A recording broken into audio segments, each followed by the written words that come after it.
আমরা আগের ক্লাসে ঘর্ষণ কোণ বা angle of friction, angle of repose বা স্থিতিকোণ বা বিরাম কোণ নিয়ে আলোচনা করেছি। সংজ্ঞা বা মানে পিক্টোরিয়াল রিপ্রেজেন্টেশন সব পেয়েছি। আমি এখানে একটু সংক্ষেপে সেটা বলি যে একটা তলের ওপরে, টেবিলের ওপরে একটা ব্লক আছে। সেই ব্লকটার ওজনটা এইদিকে mg আর এইদিকে কি লম্ব প্রতিক্রিয়া এইদিকে, অ্যাপ্লাইড ফোর্স এইদিকে, তাহলে ঘর্ষণ বলটা হবে এইদিকে। এখন এই ঘর্ষণ বল আর লম্ব বলের মধ্যে লোভ দিয়ে নির্ণয় করব। এটা হচ্ছে এস, এই এসটা হচ্ছে লব্ধ প্রতিক্রিয়া, আর এই এস এর সঙ্গে এই কোণটাকে বলবো কি ঘর্ষণ কোণ। এখানে ল্যাম্বডা হচ্ছে ঘর্ষণ কোণ এবং আমরা এই প্রমাণটাও করেছি যে মিউ সমান ট্যানজেন্ট ল্যাম্বডা, অর্থাৎ ঘর্ষণ কোণের ট্যানজেন্ট ঘর্ষণ গুণাঙ্কের সমানুপাতিক হয়, এটা আমরা প্রমাণ করেছি। আর একটা কি প্রমাণ করেছিলাম, সেটা হচ্ছে যদি তলটা অনুভূমিকের সঙ্গে একটা কোণ করে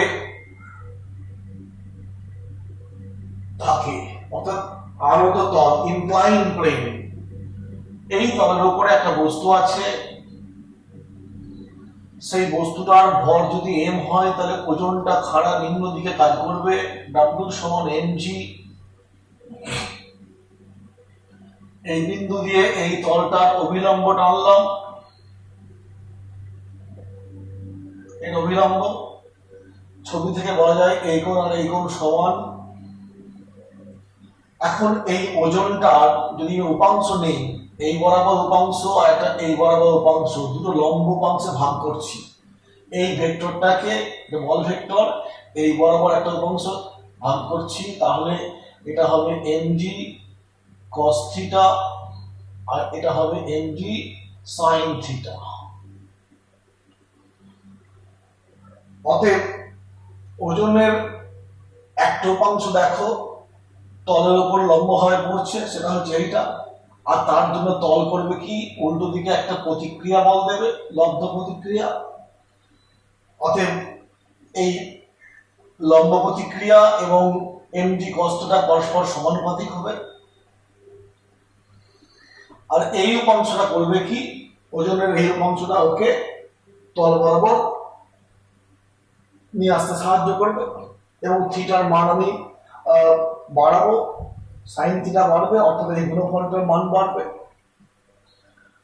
তো ওর যদি এই দিকে পড়ার অভিমুখ হয় তাহলে ঘর্ষণ বল কোন দিকে কাজ করবে, এই বরাবর ঘর্ষণ বল কাজ করবে এবং থিটার মান বাড়তে বাড়তে আমি যখন থিটাকে ফাই করব একটা বিশেষ মান দেব, থিটার মানটা আমি বাড়াতে বাড়াতে ফাই করব, সেই অবস্থায় ধরে নেওয়া হচ্ছে যে বস্তুটা তল বরাবর নিচের দিকে নামার উপক্রম করবে। সেই অবস্থায় এই কোণটাকে বলা হয় কি বিরাম কোণ। যে নততলের নতি কোণের যে মানের জন্য তলের উপর রাখা বস্তু তার ওজনের ক্রিয়ায়, ওজন বলতে কোনটা এখানে ওজন তো এইটা, কিন্তু ওজনের এই অংশটা ক্রিয়া করছে, বলা হচ্ছে নততলের উপর রাখা বস্তু সেই নততলের নতি কোণের যে মানের জন্য বস্তুটি তার ওজনের দ্বারাই তল বরাবর নামার উপক্রম করবে, সেই কোণটাকে বলবো বিরাম কোণ বা অ্যাঙ্গেল অফ রিপোজ। এবং এখানেও মনে করেছি আগের দিন দেখো যে ফাই ট্যান ফাই সমান মিউ, অর্থাৎ ঘর্ষণ গুণাঙ্ক সমান বিরাম কোণের ট্যানজেন্টের সমান বা ট্যানজেন্ট অফ অ্যাঙ্গেল অফ ডিটোর সমান হচ্ছে angle of coefficient of friction. তাহলে দেখতে পেলাম যে মিউটা ট্যান ল্যামডার সঙ্গে সমান, মিউটা ট্যান ফাই এর সঙ্গে সমান, অতএব বলতে পারি এই দুটো সমান। মনে রাখতে হবে এই দুটোর মান সমান, কিন্তু এই দুটো কিন্তু এক জিনিস নয়। দুটোই কোণ, ঠিক কথাই, দুটোই কোণ, দুটোর মান সমান, কিন্তু দুটো কিন্তু এক জিনিস নয়। এই ফাইটা হচ্ছে কি নতি কোণ। একটা তল যদি অনুভূমিকের সঙ্গে কোণ করে থাকে সেই কোণের মান হচ্ছে এটা। আর ল্যামডাটা কি? ল্যামডা হচ্ছে একটা কোণ, ঘাতমত্ব কোণ, লম্ব বল এবং লব্ধ বল, অর্থাৎ লম্ব প্রতিক্রিয়া এবং লব্ধ প্রতিক্রিয়ার মধ্যে যে কোণ তাকে বলে আমরা ল্যামডা। অর্থাৎ দুটোরই কোণ, দুটোরই মান সমান, কিন্তু দুটো কিন্তু কনফিগারেশন বা রিপ্রেজেন্টেশন কিন্তু একই নয়, দুটো আলাদা জিনিসকে রিপ্রেজেন্ট করছে। একটা হচ্ছে কি নতি কোণকে রিপ্রেজেন্ট করছে ফাইটা, আর ল্যামডাটা কি করছে ঘর্ষণ কোণকে রিপ্রেজেন্ট করছে। এটা মনে রাখতে হবে। এইগুলো আমরা আগের দিন ক্লাসে বলেছি, আজকে একটু মনে করিয়ে দিলাম।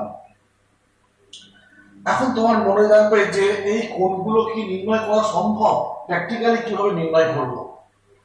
আমাদের 11-এর যে প্র্যাকটিক্যালের সিলেবাস আছে, 11-এর যে প্র্যাকটিক্যালের সিলেবাস আছে, সেই সিলেবাসে এই ঘর্ষণ কোণ এবং সেখান থেকে ঘর্ষণ গুণাঙ্ক নির্ণয়ের ব্যবস্থা আছে। যদি আমি প্র্যাকটিক্যালি করতে চাই যে ঘর্ষণ কোনটা আমি কিভাবে নির্ণয় করব, বা বিরাম কোনটা আমি কিভাবে নির্ণয় করব, দেখি পারি কিনা। তার জন্য আমি একটা পরীক্ষা ব্যবস্থা অবলম্বন করব।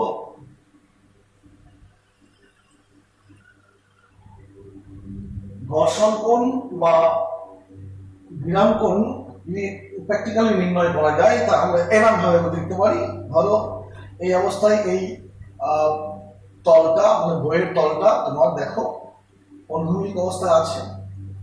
এখন এইটা হচ্ছে বস্তুটা, রেখে দিয়েছি, বস্তুটার ওজন খারাপ নিচের দিকে ক্রিয়া করছে, তাহলে উপর দিকে এই বরাবর কি করবে, এই বরাবর লব্ধ প্রতিক্রিয়া। আমি বল প্রয়োগ করছি, যদি এই দিকে বল প্রয়োগ করি তাহলে ঘর্ষণ বল এইদিকে, তাহলে এইটা হবে লম্ব প্রতিক্রিয়া, আর এই বরাবর হবে কি লব্ধ প্রতিক্রিয়া, এবং এইটার মধ্যে কোনটা তোমার এটাকে ঘর্ষণ কোণ। তো ফার্স্টে আমি কি করলাম, এই তলটাকে অনুভূমিক না রেখে অনুভূমিকের সঙ্গে কোণ করে দিচ্ছি। দেখো এটা অনুভূমিক আছে, এই বারটাকে আমি কোণ করছি, আনত করছি। অ্যাকচুয়ালি অনুভূমিক তলটা এরকম, এটাকে আমি কোণ করছি এবং আনত করছি। এই অবস্থায় দেখো ও কিন্তু পড়ছে না, কোণের মান বাড়াচ্ছি 10, 20, 30 করে বাড়াচ্ছি, 40, 30, 40, এই 42 হচ্ছে। দেখো এই পড়তে শুরু করেছে। ধরলাম আমি এরকম পরীক্ষা অবস্থা আছে ল্যাবরেটরিতে, তা আমি এরকম ভাবে এই তলটাকে আস্তে আস্তে একটা বস্তু রেখে দিয়েছি এবং তলটাকে আস্তে আস্তে বাড়াচ্ছি 10, 20, 30, 40 বাড়াতে যখন ঠিক 41 হয়েছে তখনও পড়ছে না। এবার যখন 42 হয়ে গেল পড়তে শুরু করলো, তাহলে 41-এ কি পড়ার উপক্রম হয়েছে। তাহলে আমি যদি এই যে কোণটা এটা অনুভূমিক, আর এদের মধ্যে যে কোণটা এই কোণটা, এই তলটার যে এরা আনত তল আর এই কোণ এটা অনুভূমিক তল, এই কোণটা মাপতে পারি, পরীক্ষা করার ব্যবস্থা আছে। ধরলাম সেই মানটা হলো কত, মানটা আমি ধরে নিলাম যে ফাই সমান হলো 41 ডিগ্রি। অর্থাৎ যখন এই তলটাকে আমি আনত করতে করতে যখন অনুভূমিকের সঙ্গে 41 ডিগ্রি মানে এলাম, তখন আমি পেয়ে গেলাম তোমার কি পেলাম, ও পড়ার উপক্রম করছে। আমরা সংখ্যা থেকে জানি যে নতি কোণের যে মানের জন্য পড়ার উপক্রম করে তাকে বলা হয় বিরাম কোণ। অর্থাৎ বিরাম কোণ পেয়ে যাচ্ছি। তুমি মনে করলে এই বিরাম কোণের ট্যানজেন্ট বার করে নাও, সমান মিউ পেয়ে যাবো। আবার এটা যদি বিরাম কোণ হয়, এটাই তো হবে কি ঘর্ষণ কোণ, কারণ আমরা ঘর্ষণ কোণ আর ঘর্ষণ বল সমান পেয়েছি। এইভাবে আমি মানে প্র্যাকটিক্যালি ঘর্ষণ কোণ বা ঘর্ষণ গুণাঙ্ক বা বিরাম কোণকে আমরা নির্ণয় করতে পারি। এই হলো ব্যবস্থা, ঠিক আছে, পরীক্ষা ব্যবস্থা। এখন অন্য একটা উপায়ে ঘর্ষণ গুণাঙ্ককে নির্ণয় করতে পারি। অন্য একটা উপায় দেখো, এটা সম্পর্কে তোমরা একটু আইডিয়া পেয়েছো নিউটনস ল চ্যাপ্টারে, আমরা সেটা নিয়ে একটু বলি। এই ফিগারগুলো থাক, বুঝছি না। তো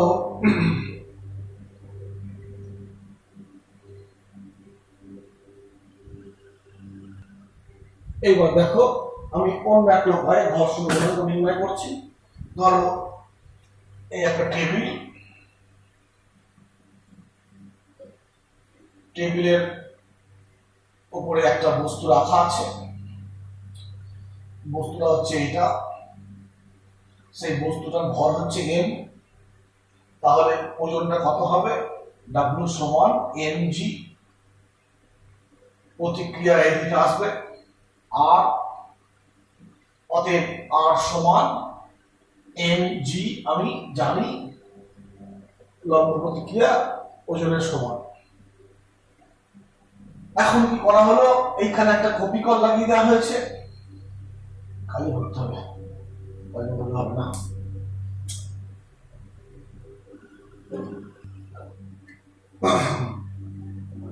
অতএব টেবিলের উপরে m ভরের একটা বস্তু রাখা আছে, ওজন W সমান mg, প্রতিক্রিয়া r, অতএব স্বাভাবিক অবস্থায় r সমান mg হবে। এখন এইখানে একটা কপিকল ফিট করা আছে,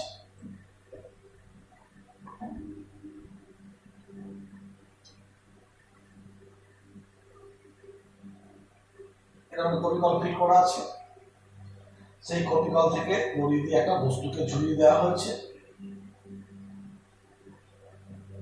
তাহলে এদিকে একটা টান সৃষ্টি হবে ওই ওজনের জন্য, এই একই টান সৃষ্টি হবে, এই টানটা এর উপরে বল প্রয়োগ করবে হিসাব মতো, এই টান বলটা এখানে বল হিসেবে ক্রিয়া হবে, অতএব বস্তুকে এই দিকে গতিশীল করার চেষ্টা করা হবে। এই অবস্থায় এই দিকে কি ঘর্ষণ বল কাজ করবে। তো এই টানটা কিভাবে তৈরি করবো, এইখানে একটা বস্তু ঝুলিয়ে তুমি এই বস্তুর মানটা আস্তে আস্তে বাড়াচ্ছ, তাও দেখছো গতিশীল হচ্ছে না, অর্থাৎ এই ভরটা বাড়াচ্ছি মানে, এই ভরটা বাড়াচ্ছি মানে ওজনটা বাড়ছে, টানটা বাড়ছে, অর্থাৎ এই বস্তুর উপর ক্রিয়াশীল বল বাড়ছে। ক্রিয়াশীল বল বাড়ার পরও বস্তু গতিশীল হচ্ছে না, মানে কি বলবো, ঘর্ষণ বলও আপনি বাড়ছে। আমরা ঘর্ষণ বলতে জানি কি, স্বনিয়ন্ত্রক বল, সেলফ অ্যাডজাস্টিং ফোর্স। ঘর্ষণ বল হচ্ছে স্বনিয়ন্ত্রক বল বা সেলফ অ্যাডজাস্টিং ফোর্স। তো এই বলের মানটা আমি আস্তে বাড়াচ্ছি, ওজনটা বাড়াচ্ছি, ওজন বলের টান বাড়ছে, অর্থাৎ অ্যাপ্লাইড ফোর্স বাড়ছে এবং ঘর্ষণ বলও বাড়ছে। এইভাবে বাড়তে বাড়তে একটা সময় ঘর্ষণ বল কি হয়ে গেল, সীমাস্থ অবস্থায় এসে গেল। সীমাস্থ অবস্থায় এসে যাওয়া মানে কি, এখানে তো আরেকটু বাড়ানো হয়, তখন কি হবে, এই টান বল বেড়ে যাবে, তখন এই চলতে শুরু করবে। তো ধরে নিচ্ছি যে এইখানে যখন m ভরের বস্তু ঝুলিয়ে দেবো, এই বস্তুটার ভর যখন m হবে, মানে ওজনটা কত হবে mg, ভরের মানে কি, বস্তুটার ওজন কত হবে mg, তখন কি হবে, ও চলার উপক্রম করবে। তাহলে হিসাব মতো বলতে পারি এক্ষেত্রে অ্যাপ্লাইড ফোর্সটা কি, টি সমান কি mg, আর ঘর্ষণ বল Fr সমান কি হবে মিউ আর সমান মিউ mg, অতএব ঘর্ষণ গুণাঙ্ক কি হবে, মিউ সমান Fr বাই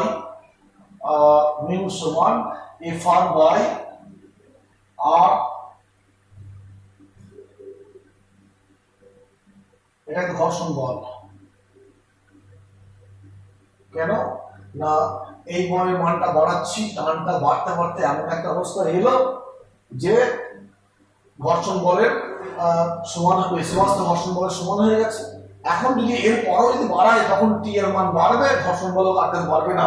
কিন্তু সীমাস্থ অবস্থায় কি হবে, এই টান এবং ঘর্ষণ বল সমান হয়ে গেছে। এর পরে যদি টান একটুখানি বাড়ায়, তখন কি হবে, তোমার চলতে শুরু করবে, ঘর্ষণ বল পারবে না। যখন আমি m ভরের বস্তু ঝুলিয়েছি, তার জন্য টান সৃষ্টি হচ্ছে কতটা, এই টানটা এখানে অ্যাপ্লাইড ফোর্স, এই অ্যাপ্লাইড ফোর্সের জন্যই তো এ ম্যাক্সিমাম হয়ে গেছে। এবার m বাড়লে পরে টি বাড়বে, তখন এফআরটা কমে যাবে টি এর থেকে। কিন্তু এই অবস্থায় টান এবং ঘর্ষণ বল সমান হয়েছে, অতএব এখানে বসিয়ে দিয়েছি। আর এখানে একটু অন্যভাবে লিখি একটু, যে অ্যাপ্লাইড ফোর্স F সমান টি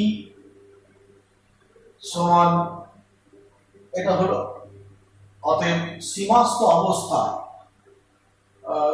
সীমাস্থ অবস্থায় সীমাস্থ অবস্থায় ঘর্ষণ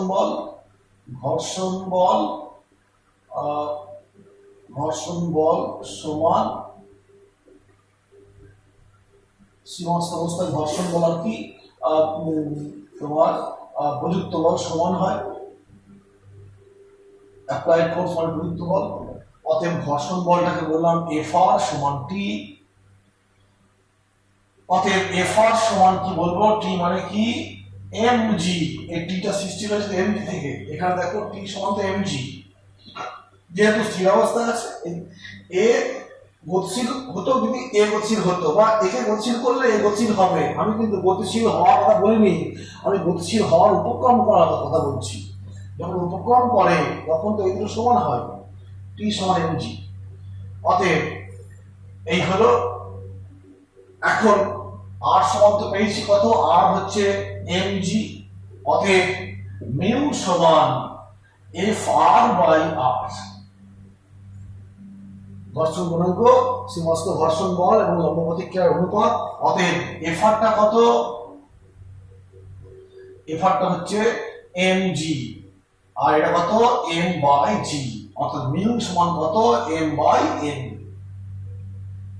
এই যে ব্যবস্থা অবলম্বন করলাম এটা কিন্তু একটা প্র্যাকটিক্যাল ব্যবস্থা। কিরকম প্র্যাকটিক্যাল ব্যবস্থা দেখো, আমি টেবিলের উপর এটা রেখেছি, এর ভরটা আমি জানি, অতএব ক্যালকুলেশন করে আর এর মান পেয়ে গেছি।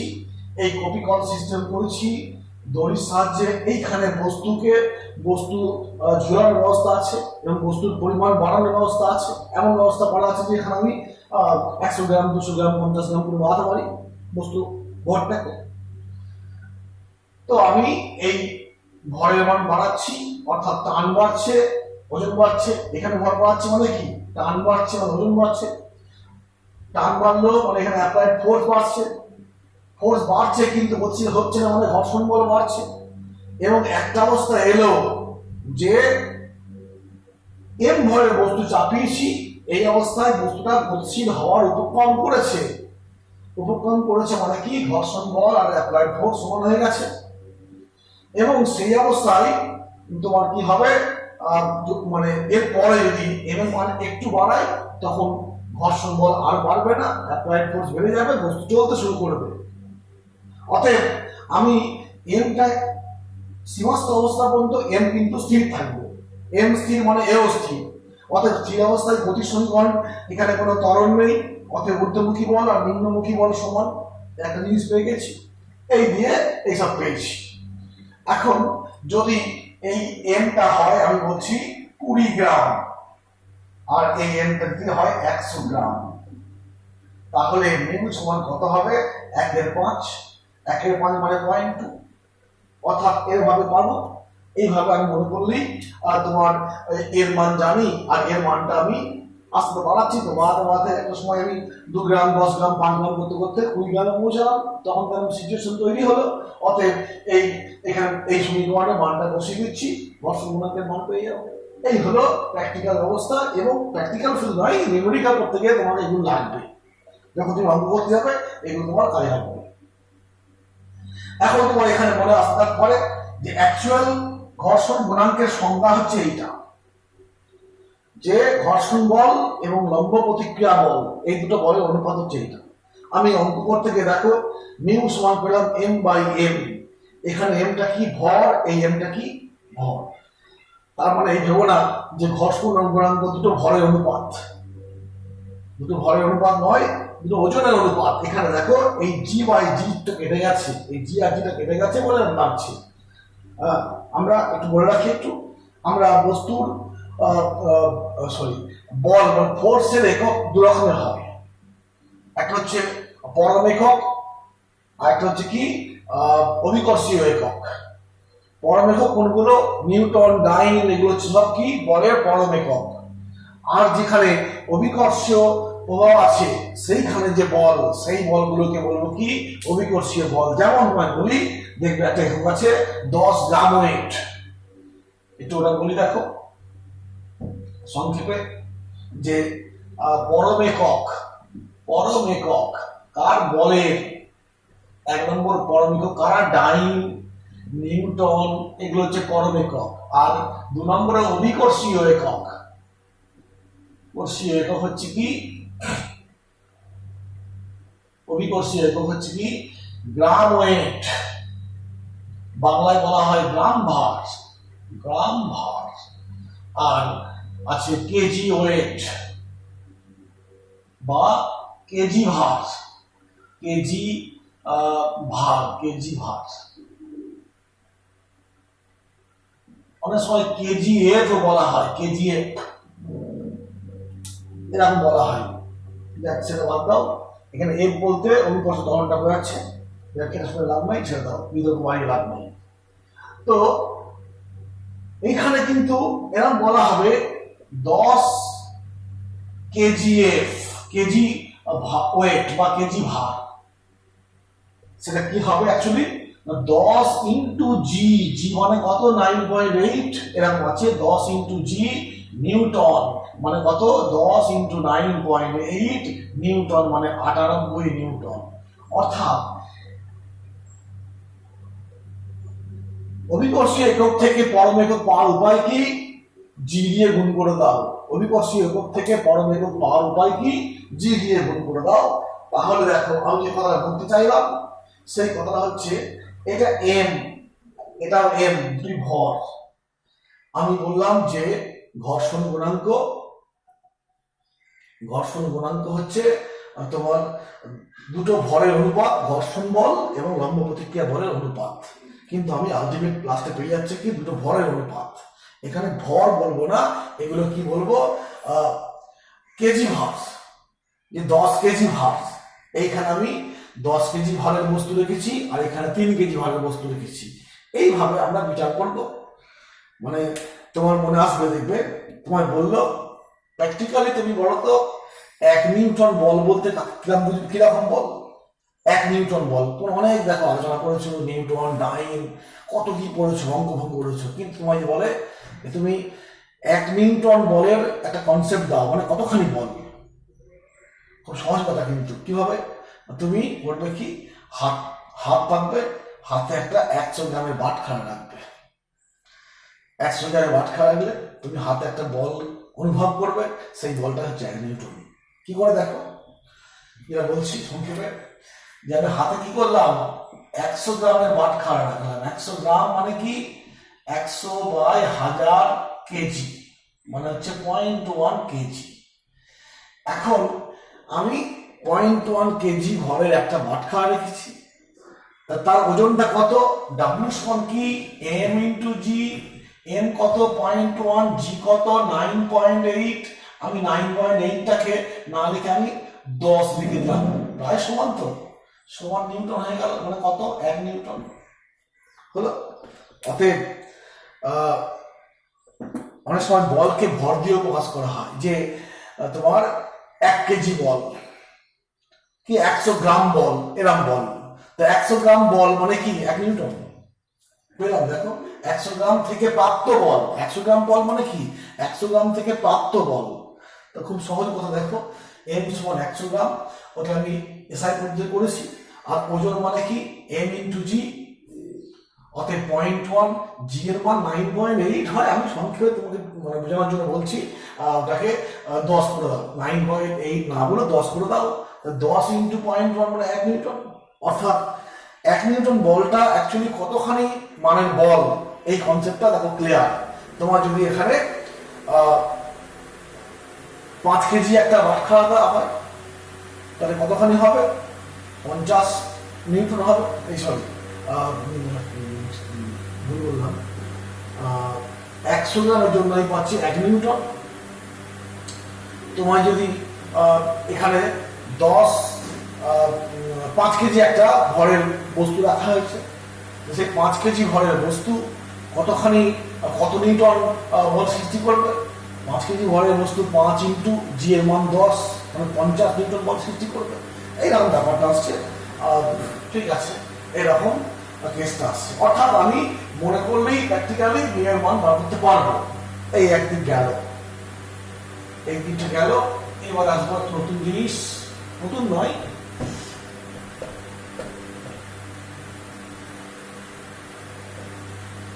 যে তোমরা পড়েছো লম্ব লম্ব প্রতিক্রিয়া, লম্ব প্রতিক্রিয়া বা নর্মাল রিয়াকশন, যাকে আমরা কি দিয়ে প্রকাশ করছি, আর দিয়ে প্রকাশ করছি। আমরা এখানে বিভিন্ন ধরনের নর্মাল রিয়াকশনের প্রসঙ্গ আনতে হবে, কারণ আমরা যখন নিউমেরিক্যালস বা গাণিতিক প্রবলেম করব তখন দেখবে বিভিন্ন কেস আসবে। তো আমরা 1 নম্বর কেস বলি।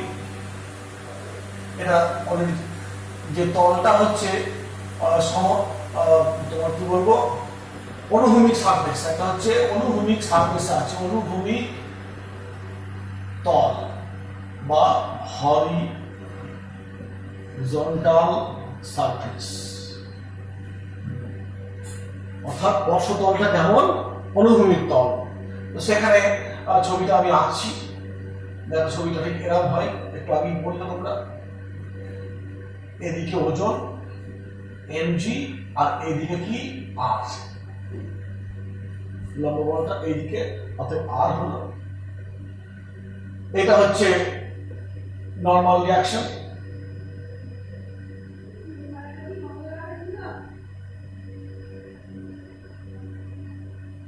এটা হচ্ছে নর্মাল রিয়াকশন।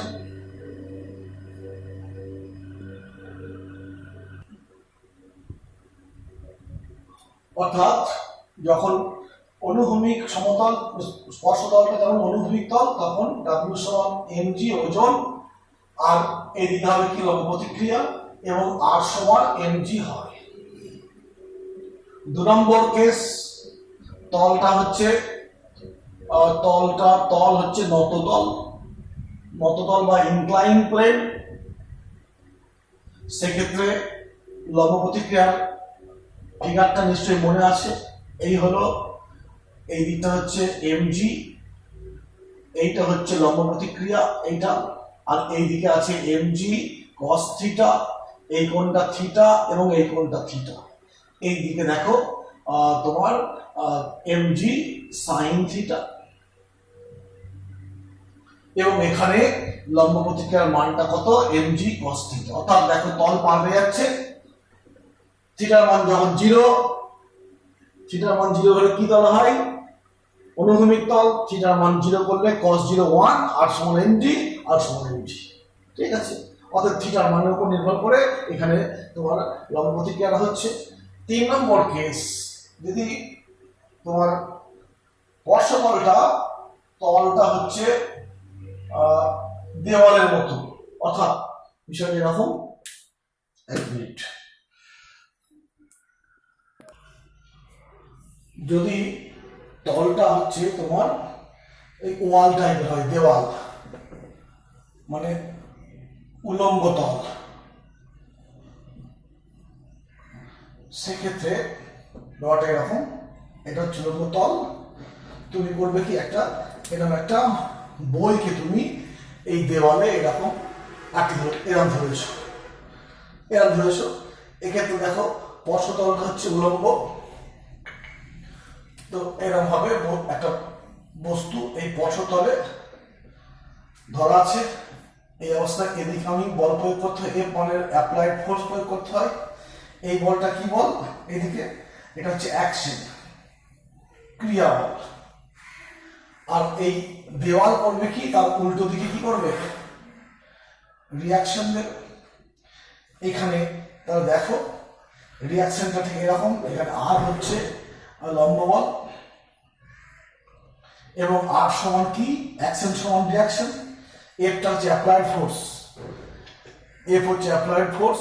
অতএব তুমি এখানে দেখতে পাচ্ছ, এখানে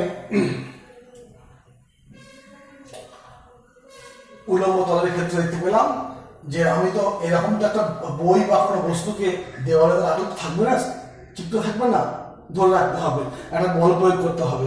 আমি সেই হাত দিয়ে ধরো এর পরে বল প্রয়োগ করেছি, কোথায় প্রয়োগ করছি, বইয়ের মাধ্যমে দেওয়ালের উপরে, সেটা ক্রিয়া বল।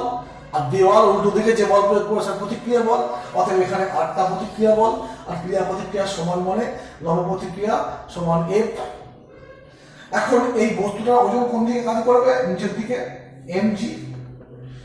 তো এই ওজন তো এদিকে পড়বে, তাহলে পড়ছে না মানে কি ঘর্ষণ বল আটকাচ্ছে। যদি এদিকে গতিশীল হয় ঘর্ষণ বল কোন দিকে কাজ করে? ঘর্ষণ বল উল্টো দিকে কাজ করবে।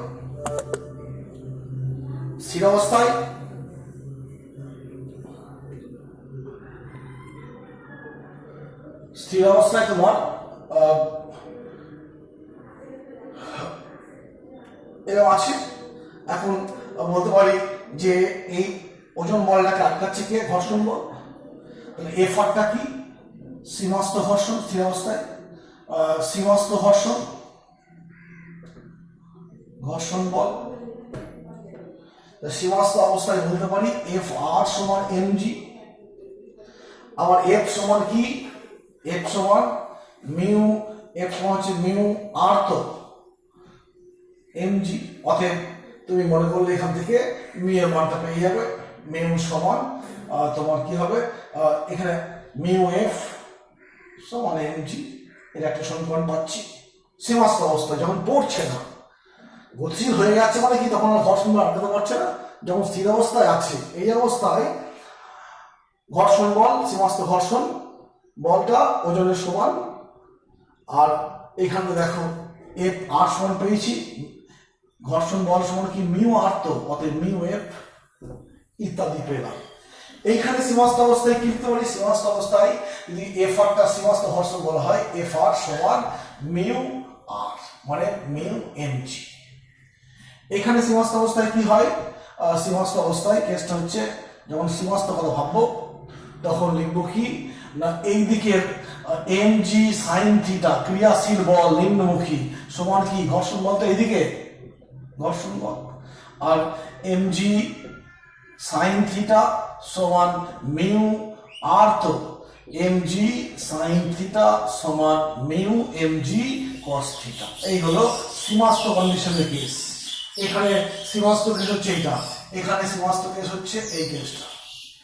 অর্থাৎ দেখো আমি তিনটে ক্ষেত্র বলেছি, যে তিনটে ক্ষেত্রতে লম্ব বলগুলো কেমন ভাবে আছে দেখো। এই একটা লম্ব বল, এটা লম্ব বল, এখানে লম্ব বল এরকম।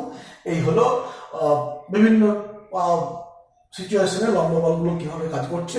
তোমরা দেখবে বইতে অনেক নিউমেরিক্যালস আছে এরকমই। দেওয়ালের একটা বস্তুকে চেপে ধরেছি, গড়িয়ে পড়ছে বা পড়ছে না, আটকে গেছে ইত্যাদি ইত্যাদি। সেখানে তোমার ঘর্ষণ বল, লম্ব বল বা ঘর্ষণ গুণাঙ্কের মান নির্ণয় করতে বলছে। আমরা এইভাবে করতে চেষ্টা করব, ঠিক আছে? আচ্ছা, এটা বসে দিচ্ছি। এরপর নততল নিয়ে কয়েকটা ক্ষেত্র বলতে হবে।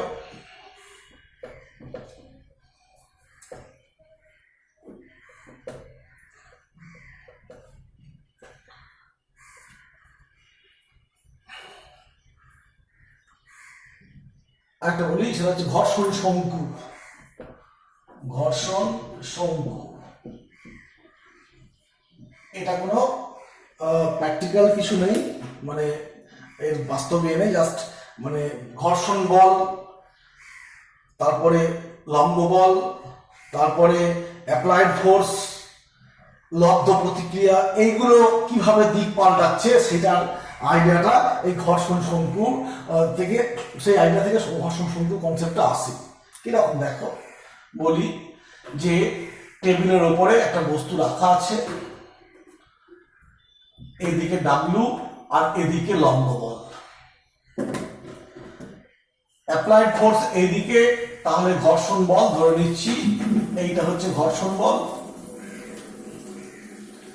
আর ঘর্ষণ বল আর লম্ব বল, এটাকে ছোট করে দিলাম একটু, ঘর্ষণ বল আর লম্ব বল যোগ করলে যে বলটা পাবো তাকে বলবো কি লব্ধ বল। এসটা কি লব্ধ প্রতিক্রিয়া, লব্ধ প্রতিক্রিয়া। আর আরটা কি লম্ব প্রতিক্রিয়া, লম্ব লব্ধ। আর এই কোণটা কি কোণ? ঘর্ষণ কোণ। তো এবার দেখো তুমি যদি বাহ্যিক বলটা এই পাশে প্রয়োগ করতে, ছবিটা আবার রাখবো, ধরো এইদিকে বাহ্যিক বল প্রয়োগ করেছি, লম্ব বলটা এরকমই আছে, ঘর্ষণ বলটা কোন দিকে, এইদিকে হবে, তখন তোমার লব্ধ প্রতিক্রিয়া হবে এইটা, আর এটা হবে ঘর্ষণ কোণ। তো এই যে দুটো আমি ক্ষেত্র বললাম, যদি বাহ্যিক বল এইদিকে তখন দেখো ঘর্ষণ বল এইদিকে, এবং লম্ব প্রতিক্রিয়াটা এই পাশে আছে, ঘর্ষণ কোণটা এই পাশে আছে।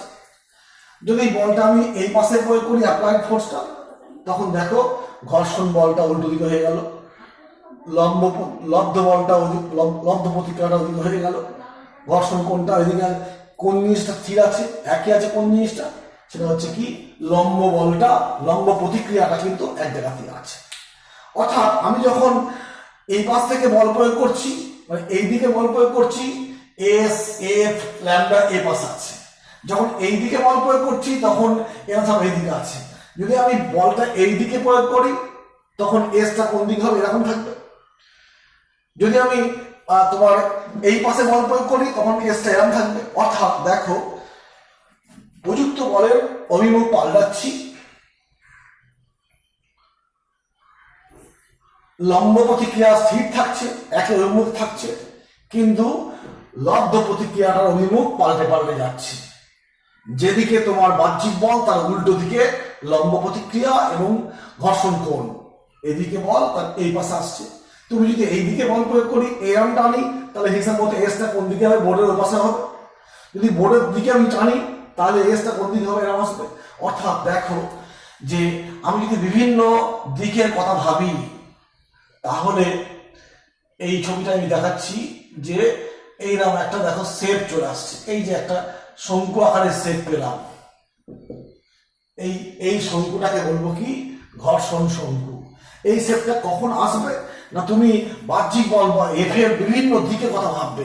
যখন এইদিকে এফ তখন এসটা এইদিকে, যখন এফটা এইদিকে তখন এসটা এইদিকে হয়ে যাবে, যখন ওই দিকে তোমার কি হবে ভিতর দিকে টানবো তখন এসটা হবে এরকম হবে, যখন বাইরের দিকে টানবো তখন এসটা এরকম হবে। অর্থাৎ দেখো একটা শঙ্কুর মানে ব্যাপারটা এরকমই, এটা হচ্ছে কি লম্ব প্রতিক্রিয়া, আর এস এটা হচ্ছে লব্ধ প্রতিক্রিয়া। এইদিকে বল মানে কি, এটা হচ্ছে তোমার লব্ধ প্রতিক্রিয়া, এটা ঘর্ষণ কোণ। এই অবস্থায় কোন দিকে বল, আমার দিকে বল, আমি এরকম টানছি, লম্ব বল এইদিকে, লম্ব বল এইটা, লব্ধ প্রতিক্রিয়া এইটা, ঘর্ষণ কোণ এইটা। যখন আমি এরকম ঘটনা ঘটছি, অর্থাৎ এইদিকে বল প্রয়োগ করছি, দেখো এটা এইদিকে, এই কোণটা এইদিকে হলো। যখন ওই তোমার দিকে আমি বল প্রয়োগ করছি তখন দেখো ওইদিকে বাহ্যিক বল, লম্ব বল একই আছে, লব্ধ প্রতিক্রিয়াটা এইদিকে, এই কোণটা ঘর্ষণ কোণ। অর্থাৎ বাহ্যিক বলের বিভিন্ন দিক বিবেচনা করে দেখবো যে লব্ধ প্রতিক্রিয়াটা, এই যে লব্ধ প্রতিক্রিয়াটা দেখো এরকম ঘুরে ঘুরে ঠিক মনে হবে একটা শঙ্কুর তলের মধ্যে আছে, আর এই কোণটা হবে কি শঙ্কুর শীর্ষ কোণ, এটাকে বলা হয় semi vertical angle, semi vertical angle বা অধশির কোণ, যেটা শীর্ষ কোণ। আর এটা কি শীর্ষবিন্দু, যেখানটা তোমার টাচ করে আছে ভূমিটাকে, শীর্ষবিন্দু বা স্পর্শবিন্দু যা বলবে, স্পর্শবিন্দুটা হবে কি শঙ্কুর শীর্ষবিন্দু। ঠিক শঙ্কুটা উল্টো দিক করা আছে, ঠিক লাট্টুর মতো, দেখো এটা শঙ্কু, এটা শঙ্কু, তো শঙ্কুর হচ্ছে একটা শীর্ষবিন্দু। এই কোণটা অর্থাৎ এই কোণটা হচ্ছে তোমার কি, এই কোণটা বা এই কোণটা যাই বলবে, মানে লম্ব বল আর লব্ধ বল, লম্ব প্রতিক্রিয়া আর লব্ধ প্রতিক্রিয়ার মধ্যে যে কোণ, সেই কোণটাকে বলছি আমরা তোমার অর্ধশির কোণ, বা ঘর্ষণ কোণটাকে বলছি অর্ধশির কোণ। অর্থাৎ ঘর্ষণ শঙ্কুর কনসেপ্টটা কিভাবে আসছে না, বস্তুর ওপর বাহ্যিক বল বিভিন্ন দিক থেকে প্রয়োগ করব এবং দেখব যে বাহ্যিক বলের দিক পাল্টাবো, ঘর্ষণ কোণ এবং লব্ধ প্রতিক্রিয়া দিক পাল্টে পাল্টে ঠিক মনে হবে লব্ধ প্রতিক্রিয়াটা একটা শঙ্কুর তির্যক তল বরাবর গায়ের মধ্যে আছে, এবং সেখানে সেই শঙ্কুটাকে বলবো কি ঘর্ষণ শঙ্কু। এর কোনো কি বলবো অ্যাপ্লিকেশন গুলো কিছু নেই, জাস্ট কনসেপ্টটা যে কিভাবে ঘর্ষণ কোণ এবং লম্ব প্রতিক্রিয়া, লব্ধ প্রতিক্রিয়া, বাহ্যিক বল যদি দিক পাল্টায় তাহলে ওগুলো কিভাবে পরিবর্তিত হবে সেইটা দেখানোর জন্যই ঘর্ষণ শঙ্কুর কনসেপ্ট আনা। ঠিক আছে, এইবার যেটা বলবো সেটা হচ্ছে নত তলে বস্তুর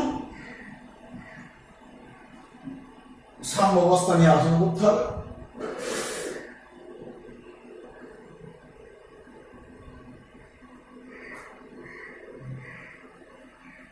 নততলে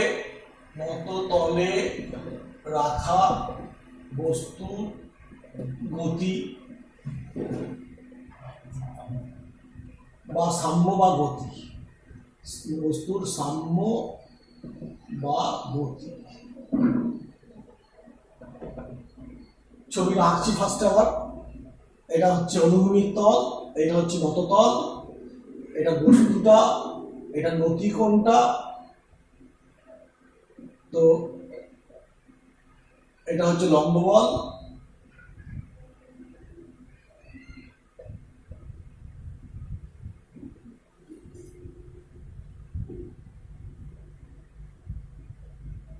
লম্ব বল, এটা mg cos থিটা, এই কোণটাও থিটা, এটা হচ্ছে w সমান mg, এই বরাবর mg sin থিটা।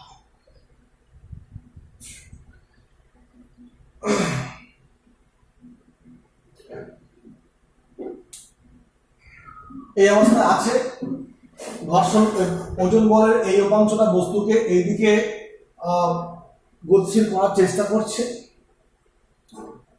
তো তল বরাবর, আচ্ছা আর বলি, যখন এই দিকে গতিশীল হবে ঘর্ষণ বল কোন দিকে হবে? উল্টো দিকে হবে। এবং r সমান কি mg cos থিটা, লম্ব প্রতিক্রিয়া সমান mg cos থিটা, এটা পেয়েছি। তো তল বরাবর নিচের দিকে গতিশীল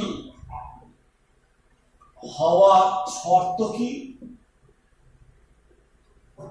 শর্তটা হচ্ছে এতে আছে গতিশীল হচ্ছে না, তার মানে বুঝতে হবে ঘর্ষণ বল, এই বলটা এই দিকে টানছে তবুও পড়ছে না, মানে উল্টো দিকে ঘর্ষণ বল আছে, অর্থাৎ ঘর্ষণ বল এই দিকে কাজ করছে।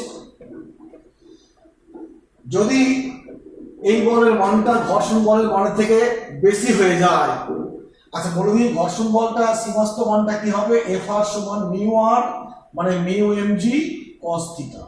অর্থাৎ শর্তটা এরকম হবে, যদি mg sin থিটা এটা ইকুয়াল টু Fr হয়, এটা তো শর্ত যে ওজন বলের এই mg sin থিটা উপাংশটা যদি ঘর্ষণ বলের থেকে বেশি হয় তাহলে কি হবে? পড়তে শুরু করবে। এখন ধরো থিটার মান এমন হয়েছে পড়তে শুরু করছে, অর্থাৎ থিটার মানটা কি বিরাম কোণের চেয়ে বড় হয়ে গেছে, এরকম অবস্থা। যদি থিটা গ্রেটার ইকুয়াল টু বিরাম কোণ, এখানে ফাইটা কি? বিরাম কোণ, অতএব বস্তু কি হবে? নিচে নামতে শুরু করবে, এই অবস্থা আছে। তার জন্য কি করতে হবে? তোমাকে বাইরে উপর দিকে একটা বল প্রয়োগ করতে হবে, এটা ঘর্ষণ বল। এখন বস্তুকে থামাতে হলে পড়বে, অতএব বস্তুর নিম্ন গতি বন্ধ করতে উপর দিকে F মানের বল প্রয়োগ করতে হবে।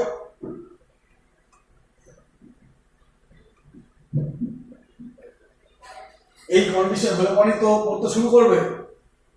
ফাইটা বিরাম কোণ আর থিটা নতিকোণ যখন বিরাম কোণের চেয়ে বড় হয়ে যায় তখন বস্তু তল বরাবর নামতে শুরু করে। এখন সেই নামাটা বন্ধ করতে হলে তোমাকে করতে হবে কি? এইদিকে একটা বল প্রয়োগ করতে হবে, F মানের বল প্রয়োগ করতে হবে। তাহলে বলো এই অবস্থায় নামা বন্ধ হয়ে গেছে, এই অবস্থায় এই বলটা নিম্নমুখী, বাহ্যিক বলটা কত? Fটা উপর দিকে, ঘর্ষণ বলটা উপর দিকে, তাহলে এই দিকে দুটো বল, এদিকে একটা বল। অতএব বলতে পারি mg sin থিটা সমান F প্লাস Fr। অতএব F সমান mg sin theta minus Fr। এই পরিমাণ এফারটা হচ্ছে এই জিনিসটা লিখছি না, অর্থাৎ এই পরিমাণ বল তুমি যদি প্রয়োগ করো বস্তুটার উপরে, তাহলে বস্তু যে ফোর্থ শুরু করেছিল সেই পড়াটা বন্ধ হয়ে যাবে, অর্থাৎ নামতে শুরু করবে, এই অবস্থায় তোমার কি হবে, ওই পড়াটা বন্ধ হয়ে যাবে। ধরো এরকম কেসটা যে এমজি, উদাহরণ দিচ্ছে একটা, এমজি সাইন থিটার মানটা 100 ধরে নিচ্ছি, আর এফ আর এর মানটা কত 70, অতএব এফটা কত হবে 30, অর্থাৎ 30 মানের বল প্রয়োগ করলেই ও থেমে যাবে। এখন যদি এইরকম হয় যে এফ বল প্রয়োগ করেছি, তার জন্য থামলো না, উপর দিকে উঠার মুখ হয়ে গেছে, উঠতে শুরু করেছি, এই একটা কেস গেল। একটা কেস হলো, 2 নম্বর কেসটা বলি। 2 নম্বর কেসটা আমি এইখানেই লিখছি, মুছে দেওয়ার উপায় নেই, এখানে লিখছি। 2 নম্বর, যদি এফ বলের ক্রিয়ায় মানে এই এফ বলটা এমন বলের প্রয়োগ করেছি, ক্রিয়ায় বস্তু ওপর দিকে ওঠার উপক্রম হলো,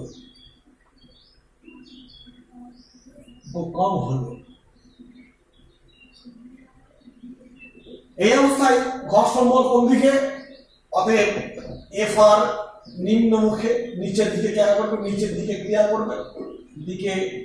করবে,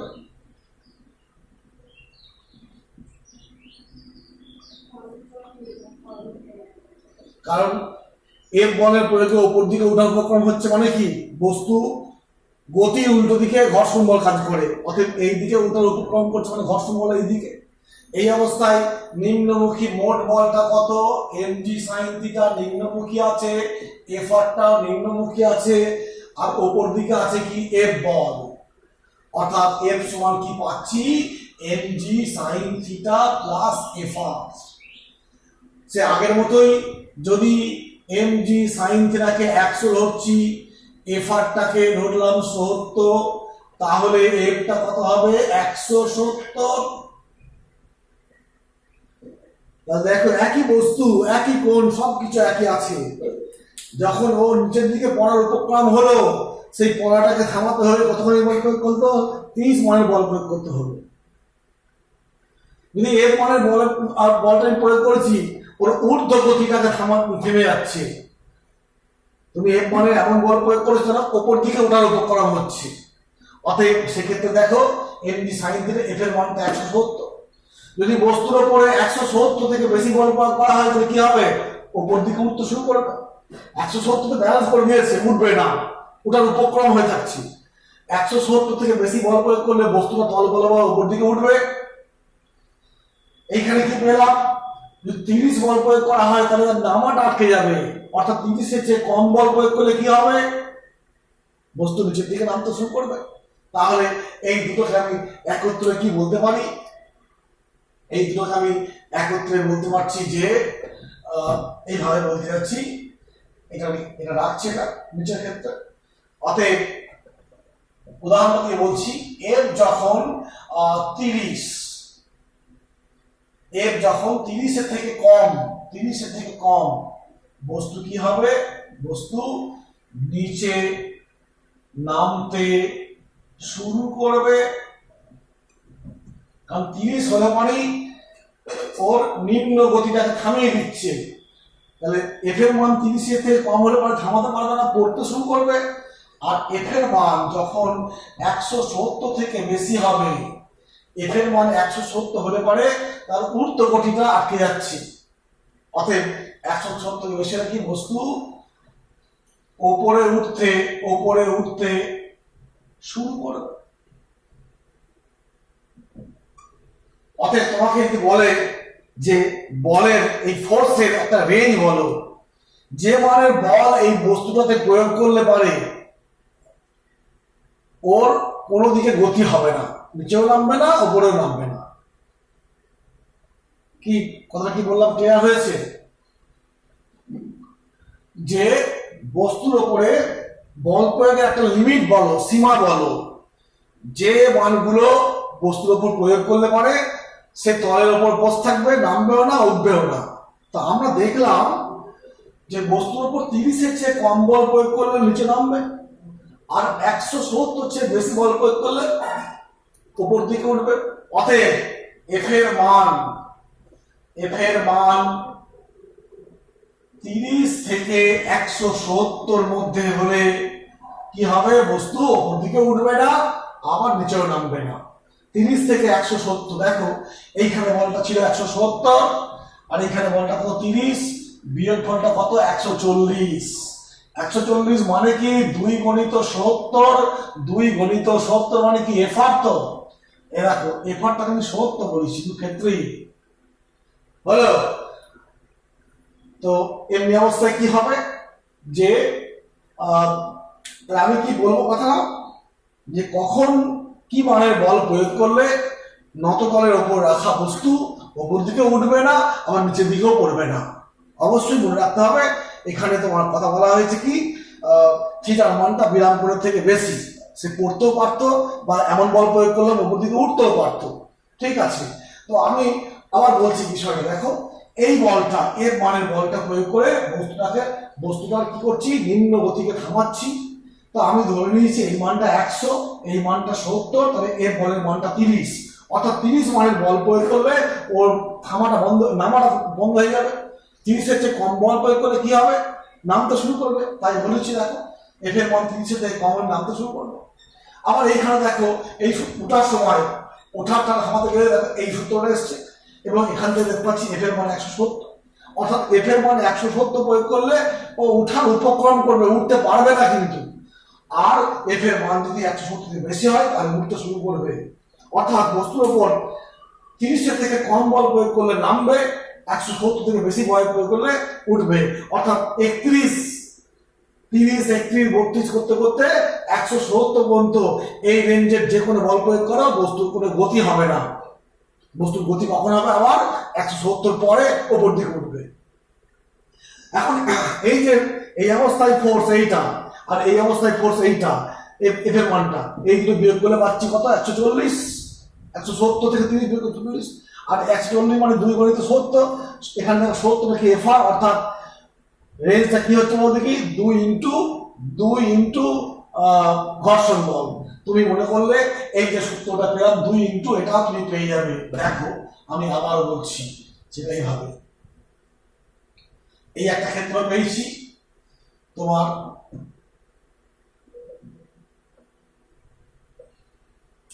এটা কি, এই বলটা কি নিম্ন গতি থামাতে, নিম্ন গতি স্টপ করতে বলটা, এই বলটা। আর এটা কি ঊর্ধ্ব গতি স্টপ করতে বল হচ্ছে এটা। এই দুই বলের বিয়োগফল। অতএব এই আমি এটাকে 1 বললাম, এটা 2 বলছি। অতএব F2 মাইনাস F1 সমান mg sin theta plus fr minus mg sin theta, মাইনাসটা প্লাস হয়ে যাবে প্লাস fr সমান কি হচ্ছে 2fr। দেখো এই মান কত হয় পেয়েছিলাম 2 ইন্টু fr, এখানেও পাচ্ছি 2 ইন্টু fr। অর্থাৎ ওই রেঞ্জ দুটোর মধ্যে বিয়োগফলটা কত? ঘর্ষণ বলের 2 গুণিত ঘর্ষণ বল। এই হলো কনসেপ্ট। অর্থাৎ এই মানের বল, অর্থাৎ যে রেঞ্জ অফ ফোর্স কতখানি হবে? ঘর্ষণ বলের দ্বিগুণ। ঘর্ষণ বলের দ্বিগুণ। যদি তোমার মিনিমাম ফোর্সটা 30 হয়, ম্যাক্সিমাম ফোর্সটা কত হবে? 100, ওই যে উদাহরণ দিয়ে বললাম 170। হ্যাঁ, এই হলো বিষয়। আর একটা বলি, ধরো আলটিমেট হয়েছে কি বস্তুর, এবার এটা বলে শেষ করব, সময় অনেকখানি হয়ে গেছে। এবার দেখো বলছি, নত তল বরাবর নিচের দিকে বস্তু ত্বরণ। ধরো ত্বরণটা কখন হয়? বল ক্রিয়াশীল হলে ত্বরণ হয়। তো নিচের দিকে ত্বরণ মানে নিচের দিকে একটা নেট বল আছে, তুমি থিটার মানটা এমন করেছো, থিটার মানটা এখানে বিরাম কোণের চেয়ে বড়, কন্ডিশনটা কি, থিটার মানটা আইটা কি বিরাম করে থেকে বড়, অবশ্যই কন্ডিশন থাকতে হবে। অতএব নিম্নমুখী বল mg sin থিটা, তল বরাবর, অবশ্যই এখানে লিখবো তল বরাবর নিম্নমুখী বল, তল বরাবর ঊর্ধ্বমুখী বল, এটা কত হবে, লেখা হচ্ছে না, Fr। কেন, ঘর্ষণ বলটা উপর দিকে নিচের দিকে নামছে, মানে কি এই বলটার জন্য নামছে, যখন এই দিকে গতি, ঘর্ষণ বল সবসময় গতির উল্টো দিকে। অতএব নিম্নমুখে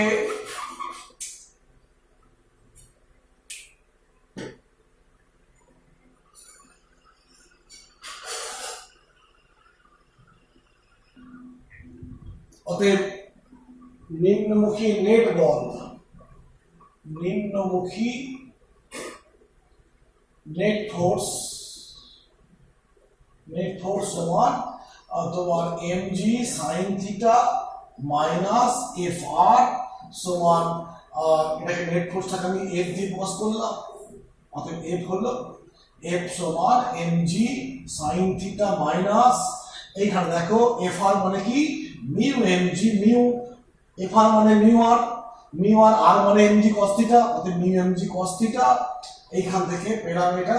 অতএব নিম্নমুখী ত্বরণ a সমান f বাই m হচ্ছে বস্তুর ভর, অতএব mg sin theta minus mu mg cos theta by m টা দেখো কমন নিলে কেটে যাচ্ছে, অতএব a লিখলাম, m কেটে যাচ্ছে, g টা কমন নিচ্ছি, g sin theta minus mu cos theta ব্র্যাকেটে লিখলাম। এই হলো কি তল বরাবর ত্বরণ। এখানে একটা কথা বলা আছে, এই অবস্থায় চলতে শুরু করেছে, এই অবস্থায় ঘর্ষণ বল কি, ঘর্ষণ বল চলঘর্ষণ না স্থিত ঘর্ষণ, এই অবস্থায় চলছে মানে চলঘর্ষণ, ওই জন্য এই ক্ষেত্রে আমি মিউটাকে মিউ ড্যাশ বলবো, চলঘর্ষণকে মিউ ড্যাশ দিয়ে প্রকাশ করা হয় বা মিউ প্রাইম দিয়ে প্রকাশ করা হয়, ওই জন্য এটা মিউ ড্যাশ বলবো, যেহেতু চলঘর্ষণ হচ্ছে। এই হলো, যদি মসৃণ তল হয় তাহলে মিউটা শূন্য হবে, যদি মসৃণ তল হয় তাহলে মিউটা কি হবে, শূন্য হবে। অতএব পুরোপুরি মসৃণ তলে এ সমান কি হবে, জি সাইন থিটা, কেন মিউ ড্যাশটা হবে কি শূন্য। পুরোপুরি মসৃণ তল হলে পরে তোমরা দেখবে নিউটনস ল চ্যাপ্টারে এইরকম ফিগার দিয়ে অনেক অঙ্ক আছে, আর সেখানে ঘর্ষণের প্রসঙ্গটা নেই, মানে কি এই কেসটা নেই, এই এ সমান শুধু জি সাইন থিটা, এটা সাইন, এ সমান জি সাইন থিটা, ঠিক আছে। নিউটনস ল তো দেখবে এরকম অঙ্ক আছে, সেখানে এরকম তল বরাবর বস্তুর গতি ইত্যাদি আছে, আমি এগুলোকে এড়িয়ে গিয়েছিলাম কারণ এই কনসেপ্টটা ছিল না বলে, ঠিক আছে। অতএব তল বরাবর বস্তুর ত্বরণ বললে পরে কিভাবে নির্ণয় করব, আজকে এখানে শেষ করছি।